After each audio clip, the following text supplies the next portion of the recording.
Assalamualaikum warahmatullahi wabarakatuh.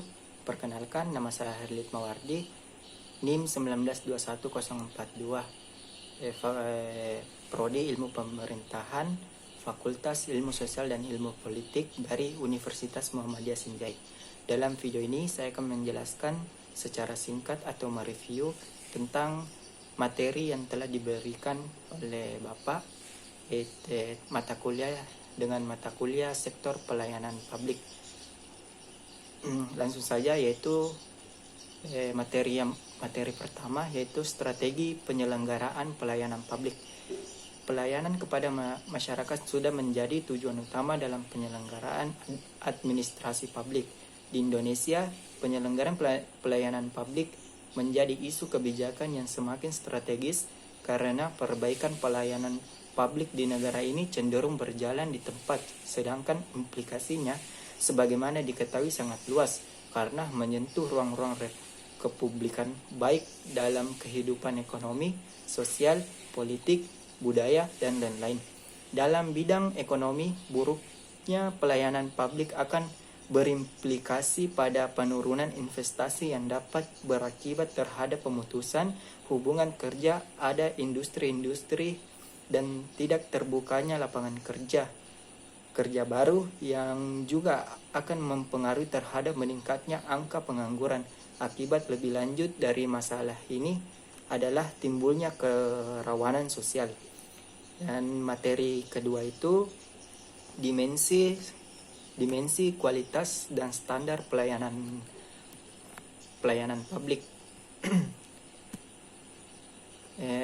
Kualitas pelayanan publik adalah bentuk totalitas pelayanan yang dilakukan oleh aparatur negara secara maksimal sesuai dengan aturan pokok dan tata cara yang ditentukan, dan dapat menyediakan produk atau jasa berdasarkan kesesuaian dalam rangka memenuhi kepuasan kebutuhan dalam masyarakat sebagai penerimaan pelayanan.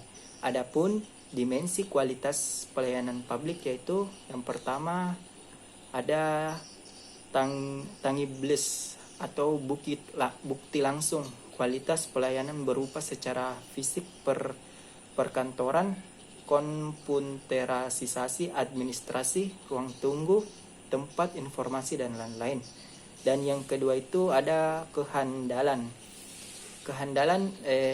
kemampuan dan keandalan untuk menyediakan pelayanan yang terpercaya. Dan yang ketiga itu ada daya tanggap, kesanggupan untuk membantu dan menyediakan pelayanan secara tepat dan tanggap terhadap keinginan konsumen. Dan yang keempat itu jaminan, di mana kemampuan dan keramahan serta sopan santun pegawai dalam meyakinkan kepercayaan konsumen. Dan yang kelima itu empati, di mana sikap tegas, tulus, dan penuh perhatian terhadap konsumen.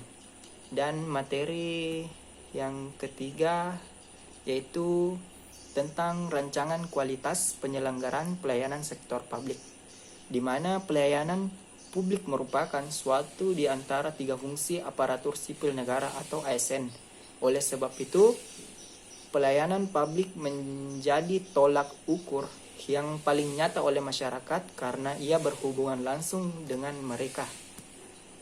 Dalam hal ini, tuntutan agar pelayanan publik semakin prima juga semakin kuat. Definisi perihal pelayanan publik yang diselenggarakan oleh pemerintah telah dijelaskan dalam keputusan Menpan nomor 63 tahun 2003. Dalam aturan itu juga memuat perihal prinsip-prinsip dalam pelayanan publik. Itu lebih memudahkan penyusunan merangkum sebagai berikut, sebagaimana yang terdapat dalam buku pedoman Latstar golongan 3.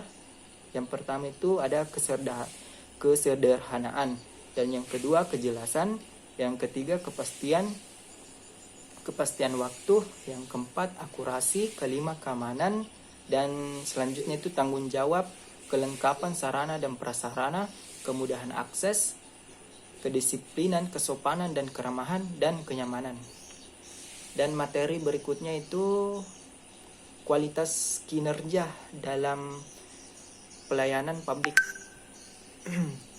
Pelayanan publik atau pelayanan umum dapat didefinisikan sebagai segala bentuk jasa pelayanan, baik dalam bentuk barang publik maupun jasa publik yang ada prinsipnya menjadi tanggung jawab dan dilaksanakan oleh instansi pemerintahan di pusat, di daerah, dan di lingkungan badan usaha milik negara atau BUMN atau badan milik usaha daerah dalam rangka upaya pemenuhan kebutuhan masyarakat maupun dalam rangka pelaksanaan ketentuan peraturan perundang-undangan. Faktor yang mempengaruhi tidak berjalannya pelayanan publik dengan baik yaitu pertama, masalah struktur birokrasi yang menyangkut penganggaran untuk pelayanan publik, dan yang kedua itu ada yang mempengaruhi kualitas pelayanan publik adalah adanya kendala kultural di dalam birokrasi. Selain itu, ada pula faktor dari perilaku aparat yang tidak mencerminkan perilaku melayani, dan sebaliknya cenderung menunjukkan perilaku ingin dilayani. Dan materi yang kelima itu mengelola pelayanan publik dan sektor privat.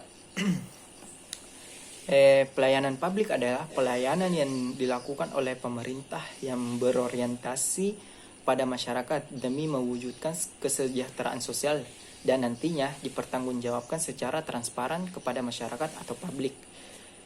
Pelayanan swasta merupakan pelayanan yang berorientasi profit dan hanya tertuju pada stakeholder tertentu dan bersifat tidak terlalu transparan karena mereka tidak bertanggung jawab kepada masyarakat, melainkan hanya pada pelanggan saja, dan ada beberapa karakteristik pembeda yang masing-masing punya peranan yang penting bagi sektor pelayanan. Dan yang keenam itu barang dan jasa. Barang adalah alat pemuas kebutuhan manusia yang berwujud, dapat dilihat dan juga diraba. Kemudian pengertian barang menurut Fandi Tjiptono adalah produk yang berwujud fisik sehingga dapat bisa dilihat, disentuh, dirasa, dipegang, disimpan dan diperlakukan fisik lainnya. Dan yang kedua itu pengertian jasa. Kegiatan ekonomi dengan hasil keluaran yang tidak berwujud yang ditawarkan dari penyedia jasa, yakni perusahaan kepada pengguna jasa atau konsumen. Pengertian lainnya menurut Yoti 2001 bahwa pengertian jasa atau servis adalah suatu produk yang tidak nyata atau intangible dari hasil kegiatan timbal balik antara pemberi jasa atau produser dan penerima jasa atau customer melalui suatu atau beberapa aktivitas untuk memenuhi kebutuhan pelanggan. Dan yang ketiga itu barang jasa berwujud, tidak berwujud, bisa disimpan, tidak bisa disimpan, diproduksi lebih dulu baru dikonsumsi, diproduksi bersamaan waktunya dengan konsumsi, penjualan kembali dapat dilakukan, tidak dapat dijual kembali. Produk mudah distandarisasikan, sulit distandarisasikan, komunikasi dengan konsumen rendah, komunikasi dengan konsumen tinggi, kualitas bersifat objektif, kualitas bersifat subjektif, banyak menggunakan proses mesin, banyak menggunakan proses manusia. Dan yang materi yang ketujuh itu peran birokrasi dalam pelayanan publik.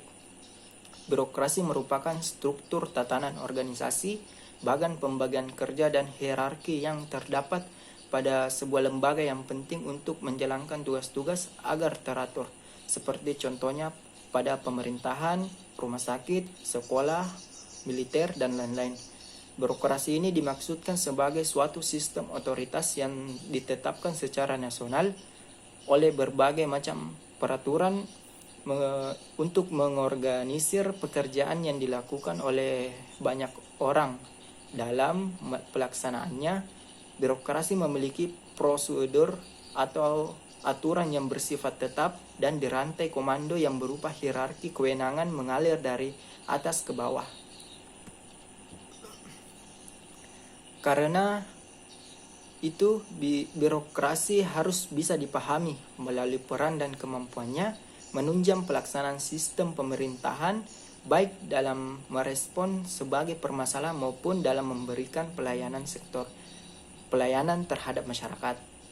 Inti salah satu kondisi birokrasi yang profesional adalah memberikan pelayanan terhadap masyarakat atau public service, sehingga cita-cita, inisiatif, dan upaya birokrasi perlu diarahkan guna memiliki wawasan pelayanan publik.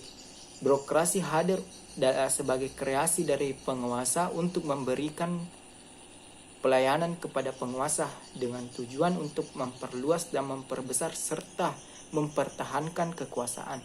Dengan reformasi birokrasi yang dilakukan, konsep pelayanan pun dilakukan perubahan dari orientasi. Mungkin itu yang saya dapat jelaskan dari sektor pelayanan publik yang telah diberikan oleh Bapak. Bila ada kurangnya mohon dimaafkan. Wabillahi taufiq wal hidayah. Assalamualaikum warahmatullahi wabarakatuh.